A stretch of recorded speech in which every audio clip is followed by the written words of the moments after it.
नमस्कार। Byju's exam prep IAS Hindi platform पर आपका स्वागत है। आज हम लोग 13 जनवरी 2022 के द हिंदू समाचार पत्र का विश्लेषण करेंगे, जो कि आपके आगामी संघ लोक सेवा आयोग की प्रारंभिक एवं मुख्य परीक्षा के दृष्टिकोण से लाभदायक सिद्ध हो सकता है। इससे पहले एक महत्वपूर्ण सूचना है कि सिविल सेवा परीक्षा की तैयारी के दौरान प्रभावशाली नोट्स किस प्रकार बनाएं। तो इसके लिए हमारे बायजूस संस्थान के वरिष्ठ शिक्षक राजेश कुमार जी के साथ आईएएस की तैयारी की अपनी योजना को आप मूर्त रूप दे सकते हैं। दोस्तों, इस सेमिनार में आप लोग शाम 4 बजे 16 जनवरी को भाग ले सकते हैं और इसके लिए रजिस्ट्रेशन लिंक आपको वीडियो डिस्क्रिप्शन में दिया गया है, तो आप लोग जरूर इसमें भाग लें। आइए अब बात करते हैं सत्र के विषय। तो आज के सत्र का विषय महत्वपूर्ण है। पहला टॉपिक है चुनाव आयोग की चयन प्रक्रिया को फिर से शुरू करें। यानी कि आप देख सकते हैं कि जब भी चुनाव आते हैं तब चुनाव आयोग की प्रासंगिकता पर प्रश्न चिन्ह लगने लगता है और उस पर बहस छिड़ जाती है।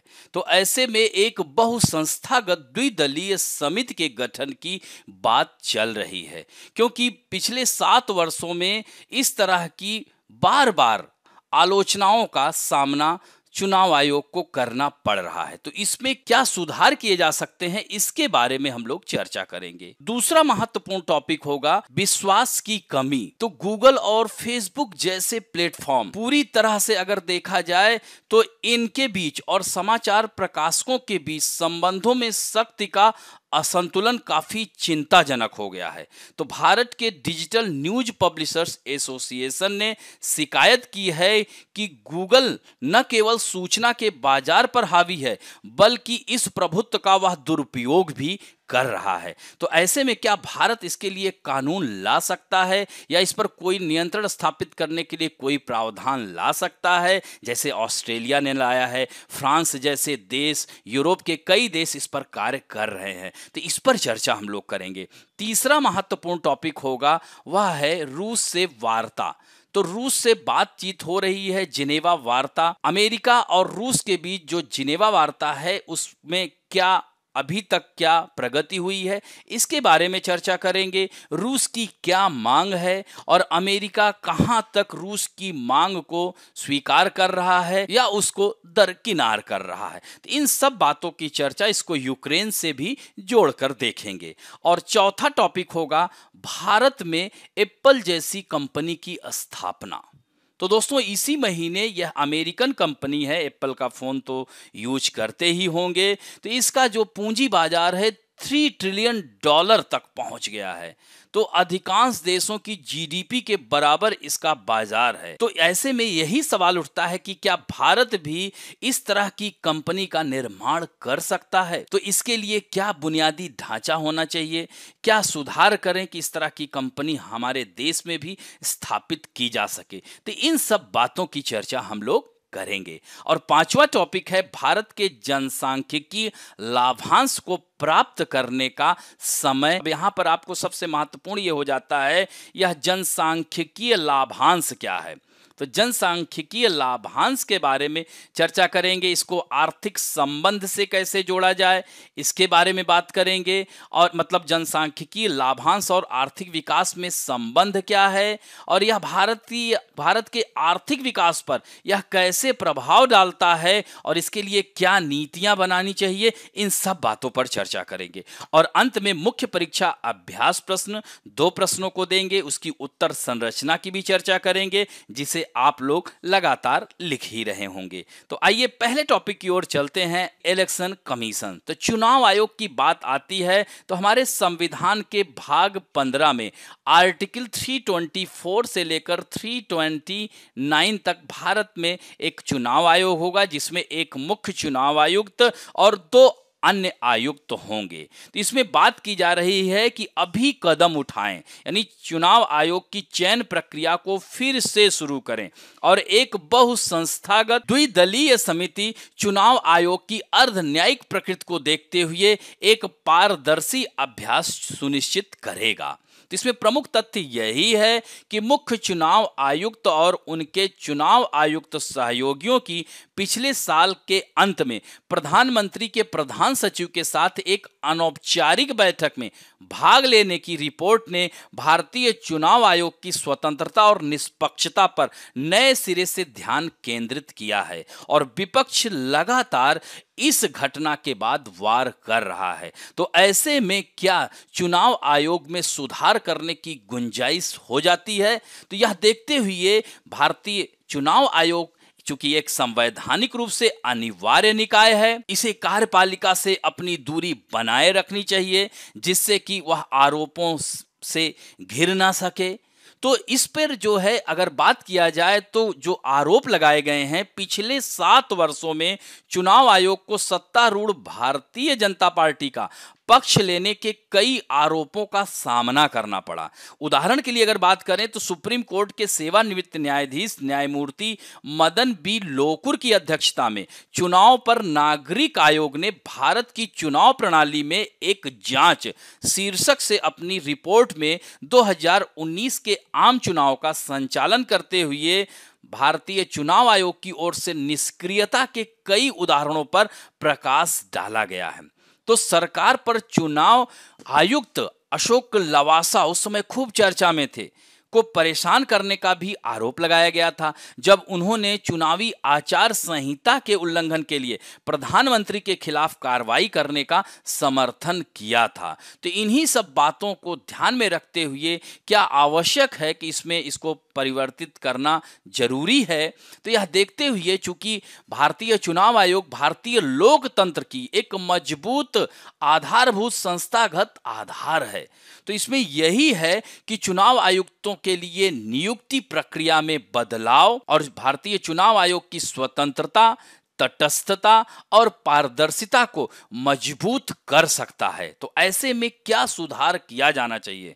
क्योंकि चुनाव आयुक्तों की नियुक्ति संविधान के अनुच्छेद 324 याद रखेंगे 24 के सेकंड पार्ट में के दायरे में आती है, जिसमें संस्था की स्थापना करती है और प्रासंगिक रूप से इसमें एक विषय के अधीन खंड शामिल है जो यह प्रदान करता है कि चुनाव आयुक्तों की संख्या और कार्यकाल दोनों संसद द्वारा उस संबंध में बनाए गए किसी भी कानून के प्रावधानों के अधीन होंगे और वो भी राष्ट्रपति द्वारा बनाए, यानी अंत में राष्ट्रपति का अनुमति आवश्यक होता है।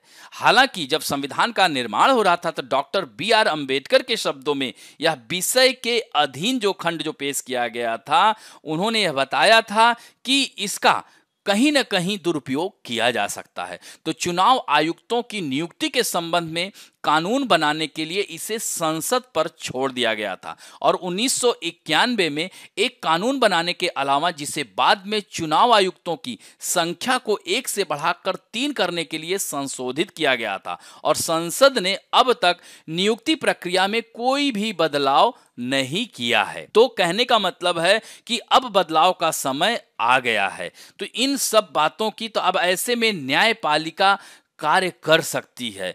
चूंकि विधायी निष्क्रियता के सामने अब यही संभावना है कि न्यायपालिका संसद के साथ सहमति व्यक्त करते हुए इस पर कुछ कार्य कर सकती है। चूंकि 2015 से लंबित एक साथ 3 रिट याचिकाएं सुप्रीम कोर्ट से यह घोषित करने के लिए आग्रह कर रही थी कि केंद्र द्वारा चुनाव आयुक्तों की नियुक्ति का मौजूदा जो सिस्टम है वह अनुच्छेद 14 और 324(2) यानी खंड 2 और लोकतंत्र की संविधान की मूल विशेषता का उल्लंघन कर रही है।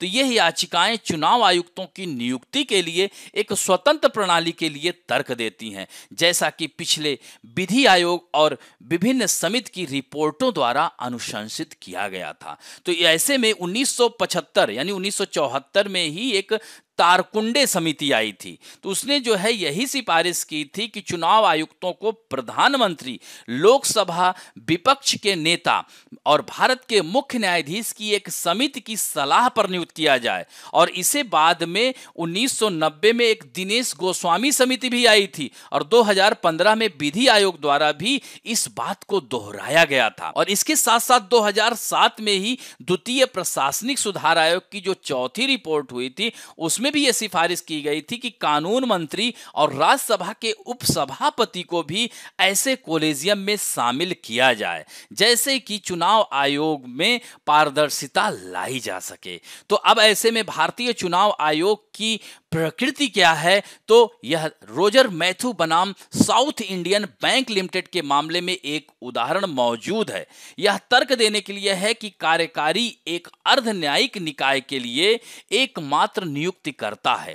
तो इसलिए लंबित रिट याचिकाओं का तर्क है कि चुनाव आयोग न केवल स्वतंत्र और निष्पक्ष चुनाव कराने के लिए जिम्मेदार है, बल्कि यह सत्तारूढ़ सरकार और अन्य दलों सहित विभिन्न राजनीतिक दलों के बीच एक अर्ध न्यायिक कार्य भी करता है। तो तदनुसार कार्यकारिणी चुनाव आयोग के सदस्यों की नियुक्ति में एकमात्र भागीदार नहीं हो सकती, क्योंकि यह सत्ताधारी दल को किसी ऐसे व्यक्ति को चुनने के लिए स्वतंत्र विवेक देती है जिसकी उसके प्रति वफादारी सुनिश्चित है, और इस तरह चयन प्रक्रिया को हेरफेर के लिए असुरक्षित बना देता है। तो इसलिए कह सकते हैं कि चुनाव आयुक्तों के निष्पक्ष और पारदर्शी चयन के लिए एक बहु संस्थागत द्विदलीय समिति की स्थापना से चुनाव आयोग की कथित और वास्तविक स्वतंत्रता को बढ़ाया जा सकता है। क्योंकि अब तक अगर बात की जाए तो निर्वाचन आयोग से लेकर कैग, लोक सेवा आयोगों में लगभग सभी संवैधानिक पदों पर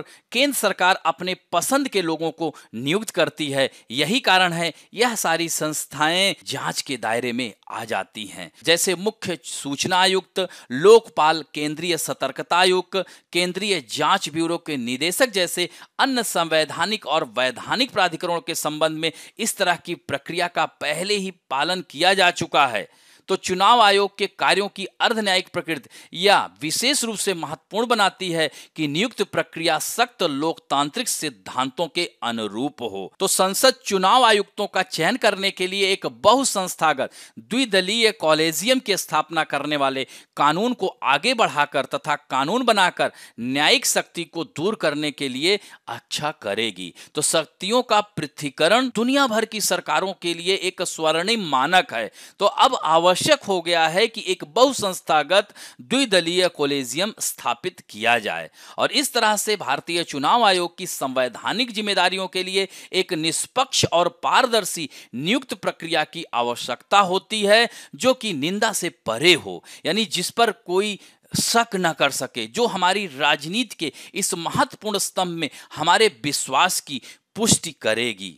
तो निष्कर्षतः हम यही कह सकते हैं कि जब सीबीआई निदेशक, सूचना आयुक्त और लोकपाल, लोकायुक्त जैसे संवैधानिक पदों पर सरकार, न्यायपालिका, विधायिका और प्रतिपक्ष के नेता वाली कमेटी की सिफारिश पर नियुक्तियां हो सकती हैं, तो निर्वाचन आयुक्तों की नियुक्तियां भी इसी तरह सर्वसम्मति से क्यों नहीं हो सकती हैं। तो इस तरह से चुनाव आयुक्त की नियुक्ति प्रक्रिया पर मौजूदा जो यह संकट के बादल हैं संभावित रूप से उस ढांचे को कमजोर करते हैं जिस पर हमारी लोकतांत्रिक आकांक्षाएं टिकी हुई हैं। तो यह आवश्यक हो जाता है कि परिवर्तन अपरिहार्य हो गया है। अब बढ़ते हैं दूसरे महत्वपूर्ण पृष्ठ संख्या 6 पर, ही संपादकीय पृष्ठ पर है।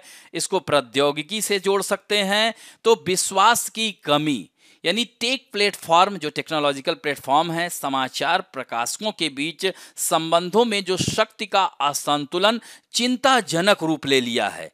चूंकि भारत के डिजिटल न्यूज पब्लिशर एसोसिएशन की एक शिकायत के आधार पर जांच के आदेश दिए गए हैं, जिसमें आरोप लगाया गया है कि गूगल न केवल सूचना के लिए बाजार पर हावी है, बल्कि इस प्रभुत्व का दुरुपयोग भी कर रहा है। तो एसोसिएशन ने विज्ञापन के पैसे का उचित हिस्सा प्रदान नहीं करने और पर्याप्त जानकारी प्रदान नहीं करने का आरोप लगाया है, और इसने यह भी शिकायत की है कि सर्च में दिखाई देने वाले समाचार स्निप्स, जो काटे गए समाचार न्यूज हैं के लिए उसे भुगतान नहीं मिलता है। तो ऐसे में प्रतिस्पर्धा आयोग, जो भारतीय प्रतिस्पर्धा आयोग है, वह संज्ञान में ले लिया है इस मामले को और ऐसे मामले में इस दिग्गज गूगल के खिलाफ जांच का आदेश दे दिया है, जो कि गूगल द्वारा भारत के टेलीविजन बाजार में दुरुपयोग किया जा रहा है। और इस तरह से इन बड़े प्लेटफार्मों का जो दबदबा है या कहीं ना कहीं हमारे लोकतंत्र के लिए खतरा भी उत्पन्न कर सकता है। यानी जिन प्रकाशकों ने दशकों तक कठिन परिश्रम करके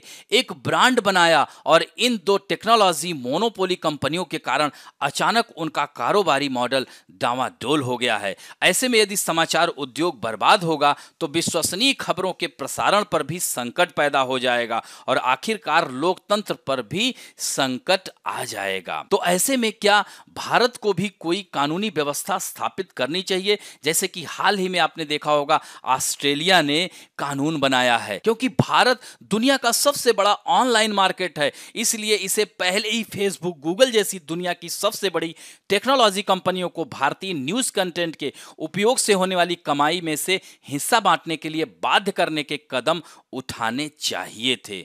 और अब समय आ गया है कि उठाए, क्योंकि यह न्यूज वेबसाइट को 80% एक्सटर्नल ट्रैफिक गूगल और फेसबुक से मिलते हैं। यानी समाचार के इंटरनेट ट्रैफिक पर अभी सिर्फ इन्हीं दो कंपनियों का दबदबा है और साथ ही इन दोनों कंपनियों को मिल रहे ट्रैफिक के लिए समाचार एक बहुत बड़ा स्रोत है और गूगल पर करीब 40% ट्रेडिंग क्वेरीज समाचार से जुड़े हुए होते हैं और डिजिटल न्यूज की 70 से 80% एडवर्टाइजिंग कमाई सिर्फ गूगल और फेसबुक खा जाती है, यानी पूरा अकेले डकार जा रही है।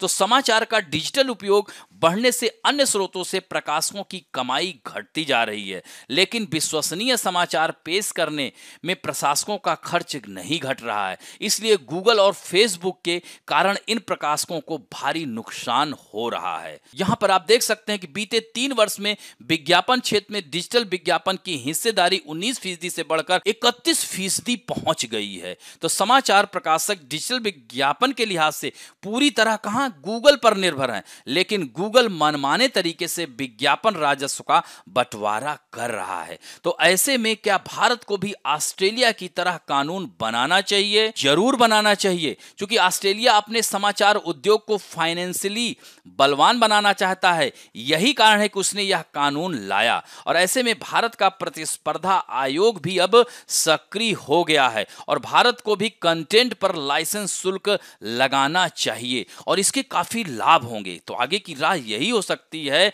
इन देशों जैसे ऑस्ट्रेलिया और अन्य देशों की तरह भारत को भी कदम उठाना चाहिए, क्योंकि भारत देख चुका है कि गूगल और फेसबुक ऑस्ट्रेलिया में प्रकाशक से सौदे करने लगी है और भारत भी यदि इसी दिशा में कदम उठाएगा तो भारत के विशाल बाजार को देखते हुए गूगल और फेसबुक भारतीय बाजार को नजरअंदाज नहीं कर सकते। और ऐसे में क्या होगा, गूगल फेसबुक जब कमाई साझा करेंगे तो समाचार उद्योग में हजारों नौकरियां बचेंगी, यानी हमारे यहाँ बेरोजगारी पर भी रोक लगेगी, सरकार की टैक्स की कमाई बढ़ेगी, यह सब लाभ होंगे। अब बढ़ते हैं नेक्स्ट टॉपिक की ओर। सामान्य अध्ययन के सेकंड पेपर अंतर्राष्ट्रीय संबंध से जोड़ सकते हैं। टॉकिंग टू रसिया यानी जिनेवा वार्ता, रूस से बात कर रहे हैं। नाटो को पुतिन को किसी भी यूरोपीय दुस्साहस के खिलाफ चेतावनी देनी चाहिए और उनके शक्ति को भी शांत करना चाहिए। तो यहां पर आप देख सकते हैं रूस विश्व का सबसे बड़ा क्षेत्रफल के आधार पर, सोचिए विखंडन के, सोवियत संघ के विखंडन के बाद भी आज भी विश्व का सबसे बड़ा देश रूस है। इसे 2 महाद्वीपों का देश कहा जाता है। यहीं पर आप देख सकते हैं यूराल माउंटेन से इस तरफ यह यूरोपियन देश कहलाता है और इधर एशियन कंट्री, इसीलिए इसे 2 महाद्वीपों का देश कहते हैं। अभी कजाकिस्तान में आपने देखा होगा, हम लोगों ने खबरों में चर्चा किया था, वहां अशांति थी जिसमें उन्होंने अपनी सैन्य शक्ति को भेजा है। हालांकि इस भेजने के बाद जिनेवा वार्ता में संकट के बादल छा सकते हैं और इस तरह से यूक्रेन मुद्दा प्रमुख है इस जिनेवा वार्ता का। तो इसमें क्या क्या प्रमुख बिंदु हैं? तो संयुक्त राज्य अमेरिका और रूस के बीच जिनेवा वार्ता आश्चर्यजनक रूप से अनिर्णायक नहीं कहा जा सकता, क्योंकि अमेरिका और रूस के बीच यह सुरक्षा वार्ता जिनेवा में सोमवार को हुई थी। तो दोनों पक्षों के बीच यह मुलाकात तब हुई जब यूक्रेन पर रूस द्वारा हमला किए जाने का खतरा पैदा हो गया है। तो इसके अलावा बैठक में क्रेमलिन की व्यापक सुरक्षा मांगों पर भी चर्चा की गई है और रूस द्वारा यूक्रेन पर हमला किए जाने के डर ने शीत युद्ध के बाद मॉस्को वाशिंगटन के बीच का सबसे खराब तनाव पैदा किया है। तो जिनेवा में अमेरिकी उप विदेश मंत्री वेंडी शेरमैन और रूसी उप विदेश मंत्री सरगेई रायाबको के बीच पूरे दिन की बातचीत के बाद दोनों पक्षों ने अलग अलग ब्रीफिंग देने का फैसला किया। तो दरअसल रूस की जो मांग है क्या है, NATO North Atlantic Treaty Organization, तो यूरोप में अपने विस्तार पर रोक लगाए, रूस का यह कहना है। इसके अलावा नाटो पूर्वी और मध्य यूरोपीय देशों में अपनी सैन्य मौजूदगी को खत्म करे। पूर्वी और मध्य यूरोपीय देश 1997 में नाटो में शामिल हो गए थे। हालांकि अमेरिका ने इन मांगों को अवास्तविक बताते हुए खारिज कर दिया, लेकिन इसने कहा है कि वह मिसाइलों की तैनाती और सैन्य अभ्यास को कम करेगा और रूस को डर है अगर यूक्रेन नाटो का हिस्सा बन गया और मॉस्को ने कीव पर हमला किया तो गठबंधन के देश उस पर हमला कर सकते हैं और इस तरह से तीसरे विश्व युद्ध का खतरा उत्पन्न हो सकता है। तो सोवियत संघ के विघटन के बाद काफी कमजोर रूसी संघ ने शीत युद्ध के बाद की आम सहमति के उल्लंघन के रूप में पूर्वी यूरोप में नाटो के निरंतर विस्तार को देखा और रूस ने 2008 में ही सैन्य रूप से जवाब दिया था जब जॉर्जिया नाटो में शामिल होने पर विचार कर रहा था और 2014 में कीव में रूसी समर्थक शासन के विरोध के बाद क्रीमिया को यूक्रेन से ले लिया गया। तो इस तरह से कह सकते हैं कि रूस कहीं न कहीं नाटो के विस्तार पर चर्चा करने के लिए अमेरिका को वार्ता करने के लिए मजबूर कर दिया और एक ऐसा मुद्दा जिसके बारे में मॉस्को वर्षों से शिकायत कर रहा है, तो यह कह सकते हैं कि पुतिन की यह पहली जीत है। लेकिन दूसरी ओर अगर हम बात करें तो पश्चिम रूस को एक आक्रामक, अपघर्षक और अस्थिर करने वाले विशाल समस्या के रूप में देखता है यूरोप और अंत में नाटो के विस्तार और रूस की सैन्य प्रतिक्रिया दोनों पूर्वी यूरोप में अस्थिरता को चला रहे हैं। तो इस संकट का समाधान खोजना आसान नहीं होगा और यह इस बात पर निर्भर करता है कि दोनों पक्ष अपनी शीत युद्ध की मानसिकता से बाहर निकलने और द्विपक्षीय संबंधों में आपसी विश्वास पैदा करने में सक्षम है या नहीं। तो सभी व्यवहारिक उद्देश्यों के लिए यूक्रेन और जॉर्जिया दोनों अलगाववादी संघर्षों का सामना कर रहे हैं और निकट भविष्य में नाटो में शामिल नहीं हो सकते हैं। तो नाटो इस वास्तविकता का उपयोग रूसी शक्ति को शांत करने के लिए एक नीतिगत वादे के रूप में कर सकता है। दूसरी ओर पुतिन की कुछ मुश्किलें भी हैं। रूस अभी भी अपनी क्रीमिया पर कब्जा करने की आर्थिक लागतों से वह जूझ रहा है, जिसने यूरोप के साथ रूस के संबंधों में एक व्यापक ट्रेंच छोड़ी है, यानी खाई है। तो इस तरह से रूस को अपनी आर्थिक स्थिति का भी ध्यान देना होगा, कहीं इसका फायदा यह नाटो के देश ना उठा लें। तो निष्कर्षतः हम यही कह सकते हैं कि यूरोप के खिलाफ आगे की आक्रामकता उसके सामरिक हितों का काम तो कर सकती है, लेकिन रूस यूरोप संबंधों को पटरी पर लाने की किसी भी योजना के लिए घातक झटका दे सकती है, यानी कभी भी रूस को धोखा दे सकती है। लेकिन युद्ध किसी के हित में नहीं है। रूस और पश्चिम को अगले दौर की वार्ता के लिए बैठते समय इसे ध्यान में रखना चाहिए कि इस समस्या का समाधान करें। अब बढ़ते हैं पृष्ठ संख्या 7 पे आया हुआ है सामान्य अध्ययन के थर्ड पेपर, यानी आर्थिक विकास में हम लोग इसको डाल सकते हैं। तो भारत में एप्पल जैसी कंपनी की स्थापना क्या की जा सकती है? भारत के लिए एक अनुसंधान और विकास संचालित अर्थव्यवस्था होने के लिए विश्वविद्यालय एक अनिवार्य भूमिका निभाते हैं। तो यहाँ पर प्रमुख तथ्य यही है कि इस महीने अमेरिकी कंपनी है एप्पल, तो पूंजी उसका बाजार जो है $3 ट्रिलियन के अंत तक पहुंच गया है। तो इसने इसे अधिकांश देशों की तुलना में अधिक समृद्ध बना दिया है। तो अब सवाल यही उत्पन्न होता है कि क्या भारत भी एप्पल जैसी कंपनी का उत्पादन कर पाएगा या नहीं? तो उत्तर यही आ रहा है कि नहीं। क्यों? क्योंकि तब तक हम नहीं कर सकते जब तक हम विश्वविद्यालय परिसरों को शक्तिशाली आर्थिक त्वरक में बदल नहीं लेते। तो इसके लिए क्या किया जा सकता है, पर कैसे? तो इसके लिए समझने की आवश्यकता होगी कि नवाचार कैसे कार्य करता है। उसके लिए हमें यह जानने की आवश्यकता है कि एक शोध और विकास संचालित अर्थव्यवस्था कैसे कार्य कर रही है। इसमें विश्वविद्यालयों की अनिवार्य भूमिका है। तो इसमें महत्वपूर्ण यही है कि फाउंडेशंस यानी स्थापना, संस्थान या बुनियाद। तो नवाचार के लिए पारिस्थितिकी तंत्र की स्थापना बहुत ही जरूरी है, जिसके लिए क्या है, संस्थागत ढांचे, अनुसंधान, बुनियादी ढांचे के निर्माण की बहुत आवश्यकता होगी। और पारिस्थितिकी तंत्र के निर्माण के लिए हमें आसपास के संस्थानों को जोड़कर शुरू करना चाहिए, यानी एक दूसरे के छात्रों और शिक्षकों के लिए उपकरणों तक आसान पहुंच की सुविधा, एक खुला समावेशी माहौल बनाना होगा और एक दूसरे की ताकत को शामिल करना चाहिए, एक दूसरे की टेक्नोलॉजी को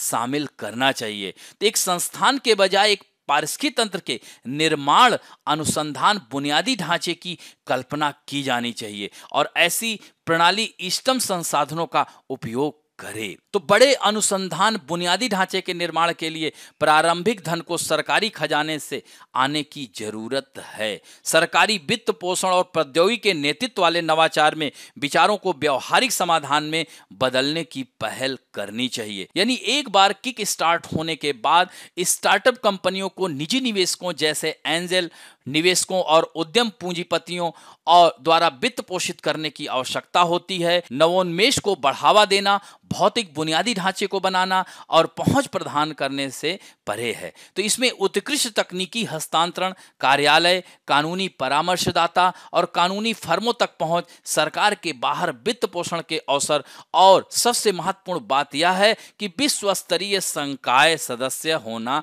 आवश्यक है। और तकनीकी हस्तांतरण, कार्यालय और इनक्यूबेटर प्रौद्योगिकियों के व्यवसायीकरण में महत्वपूर्ण भूमिका निभाते हैं। तो उनका काम यह सुनिश्चित करता है कि विश्वविद्यालयों को व्यक्तिगत फैकल्टी संचालित नवाचारों के व्यवसायीकरण के लिए तकनीकी और कानूनी मदद के साथ एक भौतिक स्थान प्रदान करते हुए प्रोत्साहित उन्हें किया जाए। और ऐसा करने के लिए उन्हें अपने शासन, वित्त पोषण और तीसरे पक्ष को लाइसेंस, आविष्कारों की एक प्रतिस्पर्धी प्रक्रिया के लिए स्वतंत्रताओं का निर्माण करने की आवश्यकता है। संसद को सार्वजनिक वित्त पोषित बौद्धिक संपदा अधिकार 2008 के संरक्षण और उपयोग को पारित करने की आवश्यकता है। हालांकि अन्य नीतियां और दिशा निर्देश हैं जो कि सार्वजनिक वित्त पोषित बौद्धिक संपदा विधेयक को एक कानून बनाने से नियमों का एक स्पष्ट और समान सेट तैयार करने में मदद मिलेगी। तो सरकार द्वारा वित्त पोषित अनुसंधान कार्यक्रमों से आविष्कारों का व्यवसायीकरण करने के लिए बौद्धिक संपदा अधिकारों पर विश्वविद्यालय स्पष्टता की कमी है, इसको दूर किया जाए। इंफ्रास्ट्रक्चर, फंडिंग और कानूनी मदद के अलावा इनोवेशन इकोसिस्टम को, उत्पादों और समाधानों को व्यापक जनता तक ले जाने के लिए अपना समय और ऊर्जा जोखिम में डालने के लिए शुरुआती अपनाने वालों की आवश्यकता होनी चाहिए। और इसके लिए एक व्यापक पहुंच यानी STEM, विज्ञान, प्रौद्योगिकी, इंजीनियरिंग और गणित विषय विश्वविद्यालय परिसरों से नवाचार का नेतृत्व करेंगे। तो विश्वविद्यालयों का सभी विषयों की सर्वोत्तम प्रथाओं को शामिल करते हुए एकीकृत पाठ्यक्रम के साथ एक व्यापक समूह को शामिल करने की आवश्यकता है। इसके अतिरिक्त विश्वविद्यालय के पाठ्यक्रम को किसी विशिष्ट कार्य के लिए छात्रों के कौशल को विकसित करने की दिशा में व्यावसायिक प्रशिक्षण प्रदान करने के लिए व्यापक विषयों पर डिग्री प्रदान करने पर विशेष रूप से ध्यान केंद्रित करने से दूर होने की आवश्यकता है। और नवाचारों पर ध्यान केंद्रित करने से हमारा दिमाग मौलिक विज्ञान या अन्य धाराओं में समस्याओं से दूर नहीं होना चाहिए। अनुप्रयुक्त विज्ञान के लिए अनुदान मौलिक विज्ञान की कीमत पर नहीं होना चाहिए। राष्ट्रों और राज्यों के साथ वैश्विक GDP के शीर्ष 20 में कई प्रौद्योगिकी संचालित कंपनियों की रैंकिंग के साथ विश्वविद्यालय सभी देशों की अर्थव्यवस्था को बढ़ावा देने में महत्वपूर्ण भूमिका निभा सकते हैं। तो इस तरह से निष्कर्षता हम यही कह सकते हैं कि समय आ गया है भारत में विश्वविद्यालयों को ज्ञान और शिक्षण के अपने पारंपरिक स्थान से बाहर मूल्य प्रदान किया जाए। और विश्व स्तरीय अनुसंधान और विकास के बुनियादी ढांचे के निर्माण के लिए निरंतर सार्वजनिक धन और हमारे विश्वविद्यालय प्रणाली में सर्वश्रेष्ठ शिक्षकों को नियुक्त करना इस सपने को साकार करने के लिए यह पहल होगा। अब बढ़ते हैं अंतिम टॉपिक की ओर। पेज नंबर 7 पे ही आया हुआ है, इसको सोसाइटी से जोड़ सकते हैं, समाज से। पेपर फर्स्ट में, यानी भारत के जनसांख्यिकी लाभांश को प्राप्त करने का समय। उम्र बढ़ने से पहले भारत के पास विकसित होने और समृद्ध होने का एक अनूठा अवसर है। तो एक राष्ट्र के विकास के लिए समाज के सभी वर्गों, विशेष रूप से बच्चों और युवाओं के लिए उत्पादक योगदान की आवश्यकता होती है, जिन्हें आत्म अभिव्यक्ति के अवसर प्रदान करने की आवश्यकता होती है। बच्चों और युवाओं में घरेलू और राष्ट्रीय निवेश आर्थिक रूप से सक्रिय आबादी की उत्पादकता के मामले में लंबी अवधि के रिटर्न देते हैं, जब तक कि वे बुजुर्ग समूह में प्रवेश नहीं करते हैं। तो प्रजनन क्षमता में गिरावट, ये जो जनसांख्यिकी लाभांश है, जैसे जैसे प्रजनन क्षमता में गिरावट आती है, युवा आबादी का हिस्सा गिरता जाता है और वृद्ध आश्रित जनसंख्या का हिस्सा बढ़ता जाता है। यदि प्रजनन क्षमता में तेजी से गिरावट आती है तो कामकाजी उम्र की आबादी में वृद्धि जनसांख्यिकी लाभांश के लिए पर्याप्त होता है। तो अब ऐसे में जनसांख्यिकीय लाभांश क्या है? जनसांख्यिकीय लाभांश या इसे जननांकीय लाभ अर्थव्यवस्था में मानव संसाधन के सकारात्मक और सतत विकास को दर्शाता है। यानी 15 वर्ष की उम्र से लेकर के 64 वर्ष आयु वर्ग तथा घटते आश्रितता अनुपात के परिणाम स्वरूप उत्पादन में बड़ी मात्रा के सृजन को प्रदर्शित करता है। और इस स्थिति में जनसंख्या पिरामिड उल्टा बनेगा, अर्थात इसमें कम जनसंख्या आधार से ऊपर को बड़ी संख्या की ओर बढ़ते हैं। तो इस तरह से यह जनसांख्यिकीय डिविडेंड है। और जनसांख्यिकीय लाभांश और आर्थिक विकास में क्या संबंध होना चाहिए, क्या है? तो जनसांख्यिकीय लाभांश आर्थिक विकास पर गहरा प्रभाव डालता है, क्योंकि जनसांख्यिकीय लाभांश आर्थिक लाभ है जो तब उत्पन्न होती है जब जनसंख्या में कामकाजी उम्र के लोगों के अपेक्षाकृत बड़ा अनुपात होता है और प्रभावी ढंग से उनकी सशक्तिकरण, शिक्षा और रोजगार में निवेश होता है। तो माल्थस के अनुसार जनसंख्या तथा भरण पोषण के बीच की खाई अधिक चौड़ी होती जाती है और भरण पोषण के साधनों पर जनसंख्या का भार बढ़ता जाता है। इसके परिणाम स्वरूप पूरा समाज अमीर तथा गरीब वर्गों में विभाजित हो जाता है और पूंजीवादी व्यवस्था स्थापित हो जाती है। तो समृद्ध व धनी लोग जो उत्पादन प्रणाली के स्वामी होते हैं लाभ कमाते हैं और धन एकत्रित करते हैं, परंतु जीवन स्तर नीचे गिर जाने के भय से अपनी जनसंख्या में वृद्धि नहीं करते। तो उपभोग में वृद्धि हो जाने से कुछ वस्तुओं की मांग बढ़ जाती है, जिससे उत्पादन में वृद्धि होती है। और माल्थस ने पूंजीवादी समाज तथा पूंजीवादी अर्थव्यवस्था का इस आधार पर समर्थन किया कि यदि पूंजी निर्धनों में बांट दिया जाए तो यह पूंजी उत्पादन प्रणाली निवेश के लिए उपलब्ध नहीं होगी। तो इस प्रकार धनी निरंतर धनी होते जाएंगे और निर्धन, जिनमें श्रमिक वर्ग भी सम्मिलित है, और निर्धन होते जाएंगे। तो माल्थस के अनुसार जनसंख्या तथा संसाधनों के बीच अंतर इतना अधिक हो जाएगा कि विपत्ति तथा निर्धनता अवश्यंभावी हो जाएंगे। इसलिए माल्थस के उपरोक्त तर्क के आधार पर आर्थिक विकास को अपनी आबादी के लिए विविध आर्थिक सामानों की आपूर्ति करने की क्षमता में दीर्घकालिक वृद्धि के रूप में परिभाषित किया जा सकता है। तो और महत्वपूर्ण है कि भारत के आर्थिक विकास पर जनसांख्यिकी लाभांश कैसे प्रभाव डालता है। तो अंतरराष्ट्रीय श्रम संगठन के अनुसार 21वीं शताब्दी भारत का होगा, क्योंकि इसके पास सशक्त लोकतंत्र, मांग और जनसांख्यिकी लाभांश जैसी 3 संपत्तियां हैं जो विश्व के किसी भी देश के पास नहीं है। ऐसा इसलिए क्योंकि किसी भी राष्ट्र की जनसंख्या का अधिक हिस्सा कामकाजी आयु वर्ग का होगा, तो उस राष्ट्र की अर्थव्यवस्था में बचत और निवेश अधिक होगा। तो अर्थव्यवस्था को समष्टि आर्थिक चर जैसे रोजगार, प्रति व्यक्ति आय, बचत और आर्थिक निवेश से विकास हो सकता है। लेकिन जनसांख्यिकी लाभांश के साथ आर्थिक विकास हो तो अर्थव्यवस्था पर सकारात्मक प्रभाव बढ़ता है और मानव संसाधन को संपत्ति में बदलने के लिए श्रम कानूनों के अनुपालन करते हुए कर्मचारियों की उचित भर्ती, चयन, प्रशिक्षण, आकलन, प्रदर्शन, क्षतिपूर्ति, संबंध बनाए रखना और कल्याण, स्वास्थ्य और सुरक्षा उपायों के माध्यम से ही संपत्ति में बदला जा सकता है। तो इस तरह से यह अत्यंत महत्वपूर्ण है कि युवाओं को पर्याप्त रूप से उत्पादक बनाने के लिए कार्यबल में अवशोषित करने की आवश्यकता है, ताकि यह जनसांख्यिकी लाभांश जनसांख्यिकीय दुःस्वप्न में परिवर्तन ना हो। और भविष्योन्मुखी नीतियां तो हमें सिंगापुर, ताइवान और दक्षिण कोरिया जैसे देशों ने पहले ही यह दिखा दिया है कि युवाओं को उनकी शिक्षा, कौशल, स्वास्थ्य विकल्पों के मामले में सशक्त बनाने के लिए दूरंदेशी नीतियों और कार्यक्रमों को अपनाकर अविश्वसनीय आर्थिक विकास प्राप्त करने के लिए जनसांख्यिकी लाभांश कैसे प्राप्त किया जा सकता है। तो इन देशों से भारत के लिए महत्वपूर्ण सबक है। पहला यही है कि ऑपरेटेड नेशनल ट्रांसफर अकाउंट्स का आकलन करना। तो भारत में एक बच्चा 20 से 64 वर्ष की आयु के वयस्कों द्वारा खपत का लगभग 60% उपभोग करता है, जबकि चीन में एक बच्चा एक प्रमुख आयु के वयस्क की खपत का लगभग 85% उपभोग करता है। तो 2011-12 से इस तरह के निवेश पर हुई प्रगति को पकड़ने के लिए भारत के एनटीए डेटा को अद्यतन करने की आवश्यकता है। दूसरा, बच्चों और किशोरों में अधिक निवेश करने की आवश्यकता है।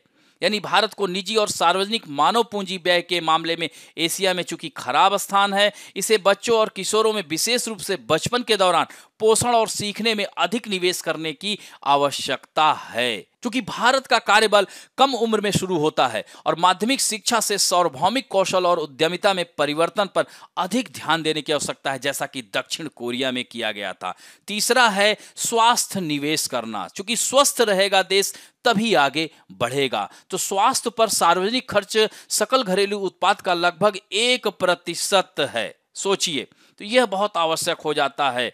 और चौथा, अधिकार आधारित दृष्टिकोण पर प्रजनन स्वास्थ्य सेवाओं को सुलभ बनाना है। हमें उच्च गुणवत्ता वाली प्राथमिक शिक्षा और बुनियादी स्वास्थ्य देखभाल के लिए सार्वभौमिक पहुंच प्रदान करने की आवश्यकता है। नवीनतम राष्ट्रीय परिवार स्वास्थ्य सर्वेक्षण 5 के अनुसार भारत में परिवार नियोजन की 9.4% आवश्यकता, चीन में 3.3%, दक्षिण कोरिया में 6.6 की तुलना में अधिक है, जिसे पाटने की आवश्यकता है। पांचवा है शिक्षा। शिक्षा बहुत आवश्यक है।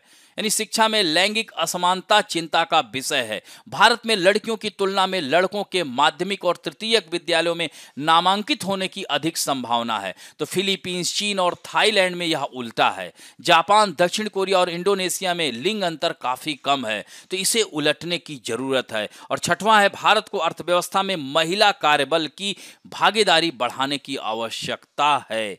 और इस तरह से सातवां है, भारत को राज्यों के बीच विविधता को संबोधित करने की जरूरत है। क्योंकि दक्षिणी राज्यों जो कि जनसांख्यिक संक्रमण में उन्नत हैं, में पहले से ही वृद्ध लोगों का प्रतिशत अधिक है। तो आयु संरचना में यह अंतर आर्थिक विकास और स्वास्थ्य में अंतर को दर्शाते हैं। और हमें 2030 तक सतत विकास लक्ष्य एजेंडा की शुरुआत में राज्यों के बहुत अलग शुरुआती बिंदुओं की याद दिलाते हैं। तो इस पर ध्यान देने की आवश्यकता है। और आठवां है, जनसांख्यिकी लाभांश के लिए शासन सुधारों के लिए एक संघीय दृष्टिकोण स्थापित करने की आवश्यकता है। तो इस तरह से निष्कर्षतः हम कह सकते हैं कि इन समस्त बिंदुओं पर अगर देश ध्यान देता है तो निश्चित रूप से जनसांख्यिकी लाभांश का लाभ उठाने के लिए भारत के लिए जो है कह सकते हैं समय निकल रहा है। इस पर त्वरित कार्य करने की आवश्यकता है। और अब बढ़ते हैं मुख्य परीक्षा अभ्यास प्रश्न में। पहला प्रश्न है, चुनाव आयुक्तों के चयन के तरीके में सुधार से चुनाव आयोग की विश्वसनीयता में सुधार होगा।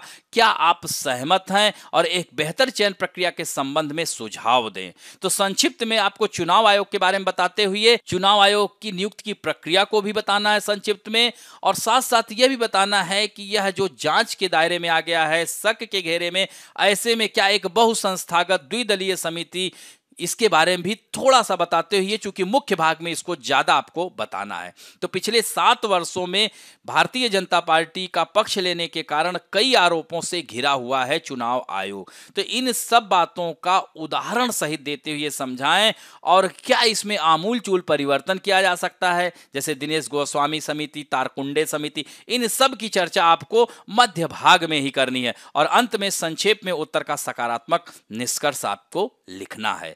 और दूसरा प्रश्न है, भारत के लिए अपने जनसांख्यिकी लाभांश का लाभ उठाने के लिए समय निकल रहा है, टिप्पणी करें। तो भारत में कामकाजी उम्र की आबादी में वृद्धि जनसांख्यिकी लाभांश के लिए पर्याप्त है। इसको लिखते हुए जनसांख्यिकी लाभांश के बारे में बताएं और जनसांख्यिकी लाभांश और आर्थिक विकास में क्या संबंध है और यह आर्थिक विकास पर जनसांख्यिकी लाभांश कैसे प्रभाव डालता है और भविष्योन्मुखी नीतियां क्या होनी चाहिए, इन सब बातों को लिखते हुए अंत में निष्कर्ष पर पहुंचे। तो इस तरह से आज का अंक यहीं समाप्त करते हैं। आशा करता हूं कि आप लोगों को आज का भी अंक अच्छा लगा होगा और अच्छा लगे तो प्लीज लाइक, शेयर, सब्सक्राइब और बेल आइकन दबाना ना भूलें। धन्यवाद।